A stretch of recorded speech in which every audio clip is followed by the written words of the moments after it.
Hello guys, അപ്പോൾ ഇന്നത്തെ video എന്നത് ഫാൻ മെയ്ഡ് വാങ്ങിയായിട്ടുള്ള ഡ്രാഗൺ ബോൾ ഹക്കായിയുടെ പാർട്ട് 2 ആണ്. അപ്പോൾ ഒട്ടും തന്നെ സമയം കളയാതെ നമുക്ക് ഡയറക്റ്റ് വീഡിയോയിലേക്ക് പോകാം.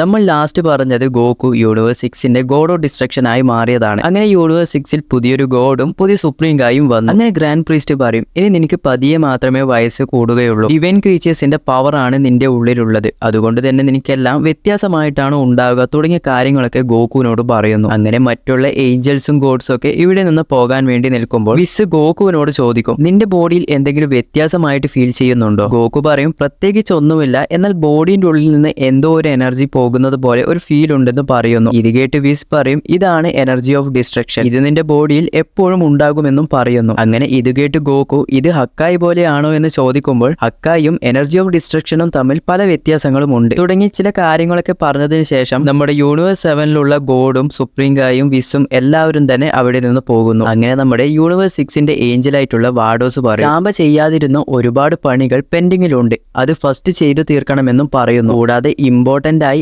ആദ്യം നീ energy of destruction power control ചെയ്യണം. കൂടാതെ സുപ്രീം ഗായി ആയിട്ടുള്ള നീ സാക്രഡ് പ്ലാനറ്റിൽ പോയി ഗോഡ് ഓഫ് ക്രിയേഷൻ എന്താണെന്ന് മനസ്സിലാക്കണം. അങ്ങനെ നമ്മുടെ പുതിയ സുപ്രീം ഗായെ കൊണ്ടുപോകാൻ ഒരാൾ ഇവിടെ വരുന്നു. അതിനുശേഷം ഇവിടെ ഗോക്കുവിനെ നോക്കിക്കഴിഞ്ഞാൽ ആ ഒരു ഗോഡ്സിന്റെ കോസ്റ്റ്യൂം ഒന്നും തീരെ ഇഷ്ടപ്പെട്ടില്ല. അങ്ങനെ ഇത് മനസ്സിലാക്കി വാഡോസ് ഗോക്കുവിന്റെ ആ ഒരു പഴയ ഔട്ട്ഫിറ്റിലേക്ക് മാറ്റും. അടുത്തത് നമ്മുടെ വാഡോസും ഗോക്കുവും ട്രെയിനിങ് ചെയ്യുന്നതാണ് കാണിക്കുന്നത്. വാഡോസ് പറയും, നിന്റെ ഉള്ളിൽ എനർജി ഓഫ് ഡിസ്ട്രക്ഷൻ ഒഴുകിക്കൊണ്ടിരിക്കുകയാണ്, അത് എങ്ങനെയാണ് യൂസ് ചെയ്യേണ്ടതെന്ന് ഞാൻ കറക്റ്റായി പറഞ്ഞു തരാമെന്ന് പറയുന്നു. അതിന് നീ ആദ്യം നിന്റെ ഉള്ളിലുള്ള എനർജിയെയും റേജും ഒക്കെ ഉണ്ടെങ്കിൽ അത് നീ പുറത്തേക്ക് കൊണ്ടുവരണം, അത് കൺട്രോൾ ചെയ്യണം തുടങ്ങിയ കാര്യങ്ങളൊക്കെ പറയുന്നു. അങ്ങനെ ഗോക്കു, ഓ ഇതാണോ, ഇതിപ്പോൾ ശരിയാക്കി തരാമെന്ന് പറഞ്ഞ് ഗോക്കു സൂപ്പർ സൈനായി മാറും. ഇത് കണ്ട് വാഡോസ് ഗോക്കുവിനോട് പറയും, നീ സൂപ്പർ സൈൻ ആകുമ്പോൾ നിന്റെ ഉള്ളിലെ ദേഷ്യവും റേജും ഒക്കെ പുറത്ത് വരണമെന്നില്ല, നീ ആദ്യം കണ്ണടച്ച് നിന്റെ മൈൻഡ് മുഴുവനായും റിലാക്സ് ആക്ക്. അങ്ങനെ ഗോക്കു കണ്ണടച്ച് പതിയെ തന്റെ ഇന്നർ വേൾഡിനുള്ളിൽ എത്തുന്നു. തന്റെ ആ ഒരു ഇന്നർ വേൾഡിനുള്ളിൽ ഗോക്കു ഈ ഒരു എനർജി ഓഫ് ഡിസ്ട്രക്ഷൻ എവിടെയാണെന്ന് തേടി പോവുകയാണ്. അങ്ങനെ ഗോക്കു ഫൈനലി അത് കണ്ടുപിടിക്കുന്നു. അങ്ങനെ ഗോക്കു കണ്ടുപിടിച്ച് പതിയെ അതിലൊന്നും തൊടുമ്പോഴാണ് ഇതിനു മുൻപുണ്ടായ പല സംഭവങ്ങളും ഇവിടെ കാണിക്കുന്നത്. ക്രില്ലൻ മരിച്ചത് തൊട്ടുള്ള പല കാര്യങ്ങളും ഇവിടെ കാണിക്കുന്നു. അപ്പോൾ തന്നെ ഗോക്കു പറയും, ഇത് എന്റെ പവറാണ്, നിന്നെ ഇത് സ്വന്തമാക്കാൻ വിടില്ല എന്നൊക്കെ കണ്ണു തുറന്ന് പറയുന്നു. അങ്ങനെ വാഡോസും ഇത് കണ്ട് ഞെട്ടി, ഇവൻ ഇത്ര വേഗം ട്രെയിനിങ് കംപ്ലീറ്റ് ആയോ എന്ന് പറയുമ്പോൾ തന്നെ ഗോക്കുവിന്റെ കയ്യിൽ ആ ഒരു ഗോഡ് ഓഫ് ഡിസ്ട്രക്ഷൻ പവർ കുറച്ച് വരുന്നതായി കാണാൻ സാധിക്കും. അങ്ങനെ വാഡോസും കുറച്ച് സെക്കൻഡുകൾ കൊണ്ട് തന്നെ ഇവൻ ഇത്രയധികം പവർഫുൾ ആയോ എന്ന് ഷോക്ക് ആകുന്നു. അങ്ങനെ ഗോക്കു ഈ ഒരു എനർജി ഓഫ് ഡിസ്ട്രക്ഷൻ എങ്ങനെ കൺട്രോൾ ചെയ്യണമെന്ന് കുറച്ചൊക്കെ മനസ്സിലാക്കിയെടുക്കുന്നു. അങ്ങനെ അതിനുശേഷം ഇവിടെ മറ്റൊരു പ്ലാനറ്റ് ആണ് കാണിക്കുന്നത്. ഈ ഒരു പ്ലാനറ്റിന്റെ പേരാണ് ഹില്ല്. ഈ ഒരു പ്ലാനറ്റിൽ നോക്കിക്കഴിഞ്ഞാൽ ഒരു സ്പേസ് ഷിപ്പ് ലാൻഡ് ആകുന്നു. ഈ ഒരു സ്പേസ് ഷിപ്പ് കണ്ടാൽ തന്നെ നിങ്ങൾക്ക് മനസ്സിലാകും ഇത് ഫ്രീസയുടെ സ്പേസ് ഷിപ്പ് ആണ്. അങ്ങനെ ഫ്രീസ പ്ലാനറ്റിൽ ഇറങ്ങി ഒരു സ്ഥലം നോക്കി അങ്ങ് പോവുകയാണ്. ഒരു പ്രിസൺ പോലുള്ള സ്ഥലത്തേക്കാണ് നമ്മുടെ ഫ്രീസ പോകുന്നത്. ഇവിടെ ഫ്രീസയുടെ ഫാദർ ഒരുത്തനെ അടച്ചു വെച്ചിരുന്നു. അത് ആരാണെന്ന് നോക്കിക്കഴിഞ്ഞാൽ മറ്റാരുമല്ല, കൂളറാണ്. കൂളർ ആരാണെന്ന് അറിയാത്തവർക്ക് ഞാൻ പറഞ്ഞു തരാം, ഫ്രീസയുടെ ബിഗ് ബ്രദർ ആണ് കൂളർ. എന്തിനാണ് കൂളറിനെ ഇവിടെ പിടിച്ചു വെച്ചത് എന്ന് നോക്കിക്കഴിഞ്ഞാൽ ഫ്രീസയുടെ വംശത്തിൽ തന്നെ ഏറ്റവും ശക്തനായിട്ടുള്ള ഒരാളാണ് കൂളർ. എന്നാൽ തന്റെ ഫാദറായിട്ടുള്ള കിങ് കോൾഡിനെ വരെ ഭരിക്കുന്ന രീതിയിലാണ് കൂളർ മുന്നോട്ട് പോയത്. അങ്ങനെ കൂളർ ഇതുപോലെ പോയി കഴിഞ്ഞാൽ എല്ലാം തന്റെ കയ്യിൽ നിന്ന് പോകുമെന്ന് മനസ്സിലാക്കിയാണ് ഫാദർ ഇവനെ അടച്ചു വെച്ചിരുന്നത്. അങ്ങനെ അതിനുശേഷം ഇവിടെ കൂളറിനെ കാണിക്കുന്നു. കൂളറിന്റെ കൈയും കാലും ഒക്കെ ഇവിടെ ലോക്ക് ചെയ്ത് വെച്ചിട്ടാണ് ഉള്ളത്. അങ്ങനെ ഫ്രീസ കൂളറിനെ റിലീസ് ചെയ്യാൻ പറഞ്ഞ് കൂളർ ആ ഒരു ചേംബർ തകർത്ത് പുറത്തു വന്ന് പറയാൻ തുടങ്ങും, നീയും നിന്റെ ഫാദറും ചേർന്ന് എന്നെ അടച്ചു വെച്ചു, ഇപ്പോൾ എന്തിനാണ് തുറന്നു വിട്ടതെന്ന് പറയുന്നു. അങ്ങനെ ഫ്രീസ പറയും, നമ്മളുടെ ഫാദറിനെ ഓൾറെഡി ഒരു സെയ്യൻ കൊന്നു കഴിഞ്ഞു. ഇത് കേട്ട് കൂളറും ഫാദറിനെ കൊല്ലാനോ, സെയ്യൻസ് ഒക്കെ സാധാരണ ആൾക്കാരല്ലേ, അവർക്ക് എങ്ങനെ ഇത് കഴിഞ്ഞു എന്ന് ചോദിക്കുന്നു. അപ്പോൾ ഫ്രീസ പറയും, നമ്മളുടെ കീഴിലുണ്ടായ അവർ നമ്മളെക്കാൾ ശക്തരായി. അങ്ങനെ ഇത് കേട്ട് കൂളറും ഷോക്കാകുന്നു. ഈ ഒരു കാരണത്താലാണ് ഞാൻ ഇവിടെ വന്നത്, നിന്റെ ഹെൽപ്പും എനിക്ക് വേണമെന്ന് പറയുന്നു. എനിക്ക് എത്രയൊക്കെ പടയാളികൾ ഉണ്ടെങ്കിലും അവരുടെ പവേഴ്സ് നോക്കിക്കഴിഞ്ഞാൽ പവർ ലെവൽ വളരെയധികം കുറവാണ്, അതുകൊണ്ട് നമുക്ക് ഒരുമിച്ച് കഴിഞ്ഞാൽ ടീമായി ഫാദറിനെ കൊന്നവരെ എതിർത്ത് നിൽക്കാമെന്നും പറയുന്നു. എന്നാൽ ഇതൊക്കെ പറഞ്ഞാലും കൂളറിന് ഒന്നും തന്നെയില്ല. കൂളർ പറന്നു വന്ന് ഫ്രീസയെ അടിക്കുന്നു. അപ്പോൾ തന്നെ ഫ്രീസയും വെറുതെ ഇരിക്കുമോ, ഫ്രീസ ആ ഒരു ഗോൾഡൻ ഫോമിലേക്ക് മാറും. ഇത് കണ്ട് കൂളർ പറയും, ഇത് എന്ത് ഫോമാണ്, കാണാൻ തന്നെ വ്യത്യാസമായിട്ടുണ്ടല്ലോ. അപ്പോൾ തന്നെ ഫ്രീസ പറയും, ഇതാണ് ഗോൾഡൻ ഫോം, ഇത് ഞാൻ കഷ്ടപ്പെട്ട് കുറച്ച് മാസങ്ങളോളം ട്രെയിനിങ് ചെയ്താണ് ഇങ്ങനെ ആക്കി എടുത്തത് തുടങ്ങിയ കാര്യങ്ങളൊക്കെ പറയുന്നു. നീയും എന്റെ കൂടെ ടീമപ്പ് ചെയ്ത് കഴിഞ്ഞാൽ കഴിഞ്ഞാൽ ഈ ഒരു ഫോം എങ്ങനെയാണ് കൊണ്ടുവരേണ്ടത് തുടങ്ങിയ കാര്യങ്ങളൊക്കെ ഞാൻ പറഞ്ഞു തരാമെന്ന് പറയുന്നു. അങ്ങനെ നമ്മുടെ കൂളറും ഫ്രീസയുടെ ടീമിൽ ജോയിൻ ചെയ്യുന്നു. നമ്മുടെ ഫ്രീസ ഫോഴ്സ് എടുത്തു കഴിഞ്ഞാൽ അതിൽ കൂടുതൽ ആൾക്കാരും ബുദ്ധിശാലികളായിട്ടുള്ള ആൾക്കാരാണ് ഉള്ളത്. അങ്ങനെ ഫ്രീസ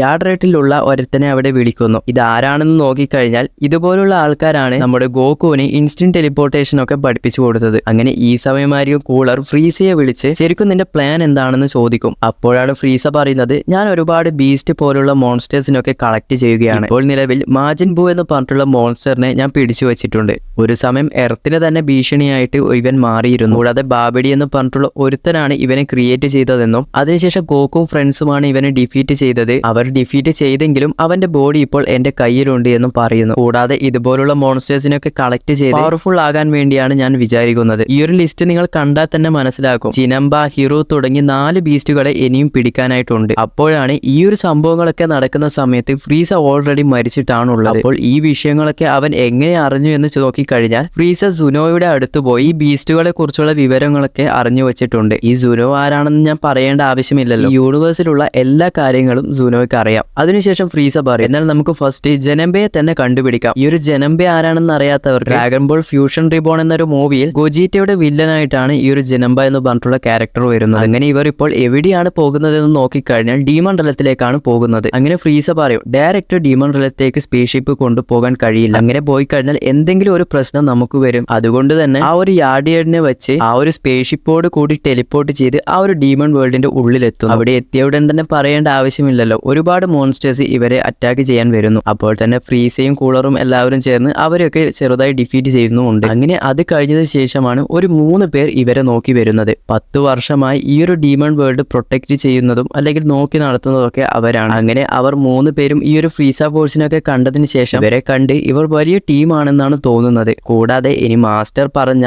ആ ഒരു സെലസ്റ്റിയൽ ഗാർഡിയൻസ് ഇവരാണോ എന്നും പറയുന്നു. അങ്ങനെ അതിനുശേഷം ഫ്രീസ ഫോഴ്സുമായി ഇവർ 3 പേരും ഒരു ഫൈറ്റ് സ്റ്റാർട്ട് ആകും. അങ്ങനെ ആ ഒരു 3 പേരും ചേർന്ന് ഈ ഫ്രീസ ഫോഴ്സിലുള്ള ആൾക്കാരൊക്കെ അടിച്ചിടാൻ തുടങ്ങുമ്പോഴാണ് കൂളർ അവിടെ വന്ന് ഞാനുള്ളപ്പോൾ നിങ്ങൾ എന്തിനാണ് പേടിക്കുന്നതെന്ന് പറഞ്ഞ് അവരുമായിട്ട് ഫൈറ്റ് ചെയ്യുന്നു. എന്താ പറയാ, ഫ്രീസയെ വെല്ലുന്ന രീതിയിലാണ് കൂളർ ഫൈറ്റ് ചെയ്യുന്നത്. അഗ്രസീവായിട്ടാണ് ആൾക്കാരോടൊക്കെ പെരുമാറുകയും ചെയ്യുന്നത്. അങ്ങനെ കൂളർ ആ ഒരു 3 പേരിലെ 2 പേരെ അടിച്ചിടുന്നു. അങ്ങനെ അവസാനമുണ്ടായ ആ ഒരുത്തൻ ട്രാൻസ്ഫോം ആവാൻ തുടങ്ങും. എന്നാൽ ഇത് വെറും ട്രാൻസ്ഫോർമേഷൻ ആണോ എന്ന് നോക്കിക്കഴിഞ്ഞാൽ അല്ല. അവൻ ട്രാൻസ്ഫോം ആവുന്ന സമയത്ത് നേരത്തെ മരിച്ച 2 പേരുടെയും ബോഡി മെർജായി ഒരു പവർഫുൾ ആയിട്ടുള്ള ക്യാരക്ടറായി മാറുന്നു. അങ്ങനെ ആ ഒരു ക്യാരക്ടറും കൂളറും തമ്മിൽ പിന്നെയും ഫൈറ്റ് നടക്കുന്നു. അങ്ങനെ ഫൈറ്റിൽ കൂളർ നല്ല രീതിയിൽ അടി വാങ്ങാൻ തുടങ്ങുന്നു. എന്നാൽ കൂളറും വെറുതെ ഇരിക്കുമെന്ന് തോന്നുന്നുണ്ടോ? കൂളറും തന്റെ ഫൈനൽ ഫോമിലേക്ക് മാറുന്നു. എന്താണോ എന്തോ ഈ ഒരു കൂളറിന്റെ ഫൈനൽ ഫോം അത്യാവശ്യം കാണാൻ അടിപൊളിയായിട്ടാണ് ഉള്ളത്. അങ്ങനെ പിന്നെയും ഇവർ തമ്മിലുള്ള ഫൈറ്റിൽ ആ ഒരു ഫ്യൂഷൻ ആയിട്ടുള്ള ആ ഒരു ക്യാരക്ടർ ഒരു വലിയ ബ്ലാസ്റ്റ് കൂളറിന്റെ നേരെ വിടുന്നു. എന്നാൽ കൂളർ ആണെങ്കിൽ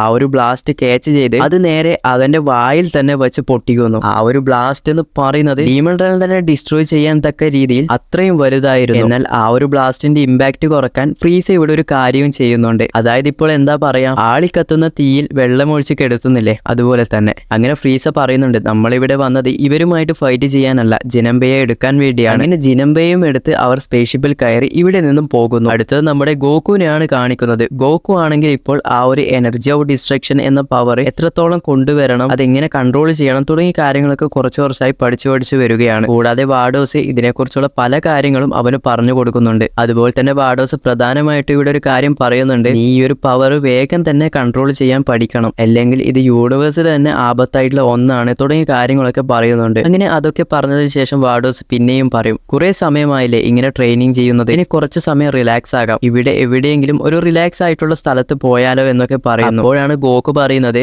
ഈ ഒരു യൂണിവേഴ്സ് 6ലുള്ള സെയ്യന്റെ പ്ലാനറ്റിലേക്ക് പോകാമെന്ന് പറയുന്നു. അങ്ങനെ അതിനുശേഷം നമ്മുടെ ഗോകുവും വാഡോസും നമ്മുടെ കിങ് സഡാല പ്ലാനറ്റിൽ എത്തുന്നു. ഇവിടെയാണ് നമ്മുടെ യൂണിവേഴ്സ് 6ലുള്ള സെയ്യൻസ് ഒക്കെ ഉള്ളത്. അങ്ങനെ അവിടെ ഉണ്ടായ ഒരു സെയ്യൻ ഇവരെ കണ്ട് നിങ്ങൾ ആരാണ് തുടങ്ങിയ കാര്യങ്ങളൊക്കെ ചോദിക്കുന്നു. ആ കറക്റ്റ് സമയത്തായിരിക്കും നമ്മുടെ കാബയും അവിടെ വരുന്നത്. കാബ ഗോകുവിനെ കണ്ട ഉടൻ തന്നെ നിങ്ങൾ എപ്പോഴാണ് ഇവിടെ വന്നത്, അതുപോലെ തന്നെ ഗോകുവിനെ കണ്ട് നിങ്ങൾ ഗോഡോ ഡിസ്ട്രക്ഷൻ ആയോ തുടങ്ങിയ കാര്യങ്ങളൊക്കെ കണ്ട് നമ്മുടെ കാബയും ഷോക്കാകുന്നു. കൂടാതെ വെജീറ്റയ്ക്ക് എങ്ങനെയുണ്ട് തുടങ്ങിയ കാര്യങ്ങളൊക്കെ ഗോകുവിനോട് ചോദിക്കുമ്പോൾ ഗോകു പറയും, ഞാൻ ചാമ്പയ്ക്ക് പകരമായിട്ടാണ് ഇവിടെ ഗോഡോ ഡിസ്ട്രക്ഷൻ ആയി വന്നത് എന്ന് പറയുന്നു. എന്നാൽ ഇത് നമ്മുടെ കാബയ്ക്ക് വിശ്വസിക്കാൻ തന്നെ കഴിയുന്നില്ല. അതിനുശേഷം കാബ പറയും, അങ്ങനെയാണെങ്കിൽ ഞാൻ ഇവിടെയുള്ള സെയ്യൻ കിങ്ങിനെ കാണിച്ചു തരാം, അവിടെ കൊണ്ടുപോകാമെന്ന് പറയും. അങ്ങനെ നമ്മുടെ ഗോകുവും വാഡോസും കൊട്ടാരത്തിനുള്ളിൽ എത്തുന്നു. അങ്ങനെ കാബയാണെങ്കിൽ നേരെ കിങ്ങിന്റെ അടുത്ത് പോയി നമ്മുടെ ഏഞ്ചലും ഗോഡ് ഓഫ് ഡിസ്ട്രക്ഷനും വന്നിട്ടുണ്ട് എന്ന് പറയുന്നു. അപ്പോൾ തന്നെ കിങ് പറയും ഗോഡ് ഓഫ് ഡിസ്ട്രക്ഷൻ ചാമ്പയല്ലേ എന്ന് കിങ് ചോദിക്കുമ്പോൾ അല്ല, ഗോകു ആണ് ഇപ്പോഴത്തെ പുതിയ ഗോഡ് ഓഫ് ഡിസ്ട്രക്ഷൻ എന്ന് പറയുന്നു. അങ്ങനെ അവരോട് ഉള്ളിലേക്ക് വരാൻ പറഞ്ഞു നമ്മുടെ ഗോകു അങ്ങനെ കിങ്ങിന്റെ അടുത്ത് എത്തുന്നു. അങ്ങനെ അതിനുശേഷം ഈ ഒരു കിങ്ങിനെയും കാണിക്കുന്നു. ഈ ഒരു കിങ്ങിനെ കാണാൻ അത്യാവശ്യം വ്യത്യാസമായിട്ടാണ് ഉള്ളത്. അങ്ങനെ ഈ ഒരു സെയ്യൻ കിങ് ഗോകുവിനോട് നിങ്ങളെ ഈ ഒരു പ്ലാനറ്റിലേക്ക് ക്ഷണിക്കുന്നു എന്ന് പറയുന്നു. അപ്പോൾ തന്നെ ഗോകു പറയും സോറി, ഞാനും നിങ്ങളെ പോലെ ഒരു സെയ്യനാണെന്ന് പറയുന്നു. ഇത് കേട്ട് നമ്മുടെ സെയ്യൻ കിങ് ഷോക്കാകുന്നു. എന്ത്, നീയും ഒരു സെയ്യനാണോ? അപ്പോൾ തന്നെ കാബ പറയും വെജീറ്റയെ പോലെയാണ് ഇവനും എന്ന് ഗോകുവിനോട് പറയുന്നു. കാരണം കാവ ഓൾറെഡി നമ്മുടെ കിങ്ങിനോട് വെജീറ്റയെ പറ്റിയുള്ള കാര്യങ്ങളൊക്കെ പറഞ്ഞിരുന്നു. അങ്ങനെ ഇത് കേട്ട് നമ്മുടെ കിങ് പറയും ഓ,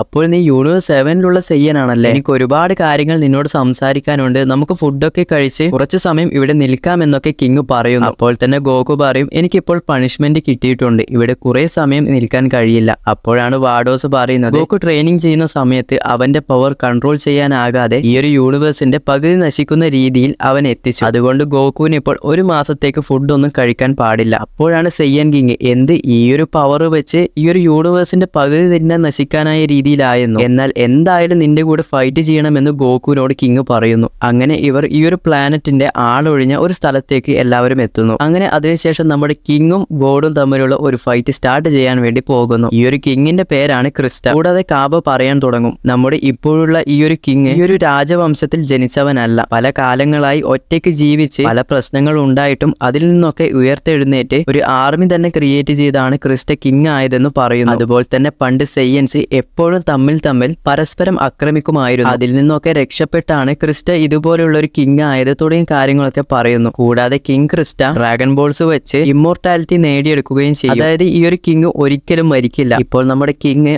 1000 വർഷമായി ഈ ഒരു രാജ്യത്ത് ഭരിച്ചു വരുന്നു തുടങ്ങിയ കാര്യങ്ങളൊക്കെ വാഡോസിനോട് പറയുന്നു. കൂടാതെ നമ്മുടെ കാബ വാഡോസിനോട് ചോദിക്കും ഇവിടെ ഫൈറ്റിൽ ഗോകുവിനല്ലേ അഡ്വാൻറ്റേജ് കൂടുതൽ? അപ്പോൾ തന്നെ വാഡോസ് പറയും അല്ല, ഗോകു അവന്റെ പവർ മുഴുവനായും കൺട്രോൾ ചെയ്യാൻ പഠിച്ചില്ല, അവനൊരു ചെറിയ മിസ്റ്റേക്ക് ചെയ്താൽ തന്നെ ഇവിടെ കിങ്ങിന് ജയിക്കാനുള്ള സാധ്യത വളരെയധികം കൂടുതലാണ്. അങ്ങനെ ഇവരുടെ ഫൈറ്റ് സ്റ്റാർട്ട് ചെയ്യുന്നു. രണ്ടുപേരും ആദ്യം തന്നെ പവർ അപ്പ് ഒക്കെ ചെയ്യുന്നുണ്ടാകും. അതിനുശേഷം എപ്പോഴത്തെയും പോലെ ഗോകുവാണ് നല്ല അടിപൊളിയായി ഫൈറ്റ് ചെയ്യുന്നു എന്ന് വിചാരിക്കുന്നുണ്ടെങ്കിൽ കിങ് ക്രിസ്റ്റ നമ്മുടെ ഗോകുവിനെ എടുത്ത് അടിക്കാൻ തുടങ്ങുന്നു. ഗോകുവിനെ ഒന്ന് പിടിച്ച് നിൽക്കാൻ കൂടി കഴിയുന്നില്ല. അങ്ങനെ കണ്ടിന്യൂ ആയി അടിച്ച് നമ്മുടെ കിങ് ഒരു ബ്ലാസ്റ്റ് ക്രിയേറ്റ് ചെയ്യുന്നു. ആ ഒരു പൊട്ടിത്തെറിയോടുകൂടി ഗോകു ഇവിടെ ഡിഫീറ്റ് ആയി എന്ന് വിചാരിച്ച് നിൽക്കുമ്പോൾ ഗോകു അത് അൾട്രാ ഇൻസ്റ്റിക്റ്റിൽ നിൽക്കുന്നു. അങ്ങനെ അതിനുശേഷം പിന്നെയും ഇവരുടെ ഫൈറ്റ് കണ്ടിന്യൂ ആകുന്നു. അപ്പോഴാണ് കാബ പറയുന്നത് ടൂർണമെന്റ് ഓഫ് പവറിൽ ഗോകു ഈ ഒരു പവർ യൂസ് ചെയ്തതല്ല, എന്നാൽ അവന് ഒരുപാട് സമയം ഈ ഒരു പവർ പിടിച്ചു നിൽക്കാനും കഴിഞ്ഞില്ല. ഇപ്പോഴുള്ള ഈ ഒരു ഫൈറ്റിലും ഇതുപോലെ നടക്കുമോ എന്ന് വാഡോസിനോട് ചോദിക്കും. വാഡോസ് പറയും ഇപ്പോൾ അതൊന്നും ഒരു പ്രശ്നമല്ല, കാരണം ഗോകു ഇപ്പോൾ ഒരു നോർമൽ മോർട്ടൽ അല്ല,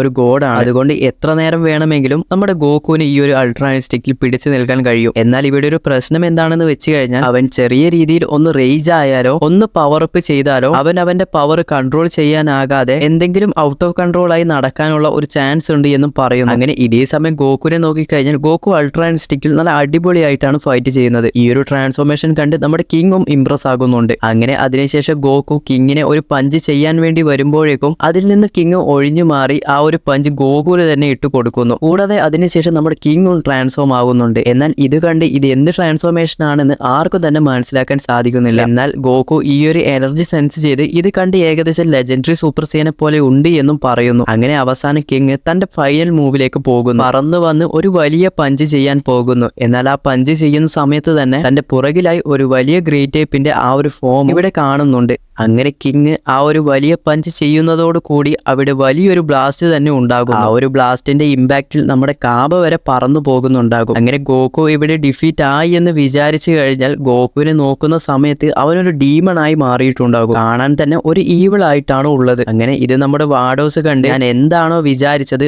അതുപോലെ തന്നെ നടന്നു, ഇങ്ങനെ ഒരിക്കലും ഗോകു ആവാൻ പാടില്ല. അങ്ങനെ കിങ്ങും ഇത് സെൻസ് ചെയ്ത് ഇതത്ര ശരിയായി പോകുമെന്ന് തോന്നുന്നില്ല എന്നും പറയുന്നു. അപ്പോൾ തന്നെ ആ ഒരു ഡീമൺ ആയിട്ടുള്ള ഗോകു പറയും ഞാനിവിടെ എല്ലാം തന്നെ ഡിസ്ട്രോയ് ചെയ്യുമെന്ന് പറയുന്നു. എന്നാൽ ഇത് പറഞ്ഞ ഉടൻ തന്നെ വാഡോസ് പുറകിൽ വന്ന് ജസ്റ്റ് ഒന്ന് ടച്ച് ചെയ്യുക മാത്രമേ ഉള്ളൂ. ഗോകു ബേസ് ഫോമിലേക്ക് മാറി തന്റെ ആ ഒരു ബോധത്തിലേക്ക് തിരിച്ചു വരുന്നു. അങ്ങനെ ബോധം തിരിച്ചു വന്ന ഗോകു ചോദിക്കും ഇവിടെ എന്താണ് സംഭവിച്ചത്, ഞാനിപ്പോൾ എവിടെയാണ് തുടങ്ങിയ കാര്യങ്ങളൊക്കെ ചോദിക്കുന്നു. അങ്ങനെ വാഡോസ് പറയും നീ പഴയതുപോലെ ആയില്ലെങ്കിൽ ഈ ഒരു യൂണിവേഴ്സിന്റെ കാര്യം ഏകദേശം തീരുമാനമായ, കൂടാതെ നീ ഫൈറ്റ് ചെയ്യുന്ന സമയത്ത് നിന്റെ പവർ നീ റേസ് ചെയ്തത് കൊണ്ടാണ് നിന്റെ കൺട്രോളിൽ നിന്നും നീ പോയത് തുടങ്ങിയ കാര്യങ്ങളൊക്കെ പറയുന്നു. അങ്ങനെ അതിനുശേഷം വാർഡോസും ഈ ഒരു സെയ്യൻ കിങ്ങും കാണുന്നത് പോലെയല്ല, ഇവന്റെ ഉള്ളിലും ഒരുപാട് ശക്തികളുണ്ട് തുടങ്ങിയ കാര്യങ്ങളൊക്കെ വാർഡോസും മനസ്സിലാക്കിയെടുക്കുന്നു. അതോടുകൂടി ഇന്നത്തെ പാർട്ടും ഇവിടെ അവസാനിക്കുന്നു. വീഡിയോ ഇഷ്ടപ്പെട്ട ലൈക്കും സബ്സ്ക്രൈബും ചെയ്യാൻ മറന്നു പോരുത്. അപ്പോൾ നമുക്ക് അടുത്തൊരു വീഡിയോ ആയിട്ട് പിന്നെ വരാം.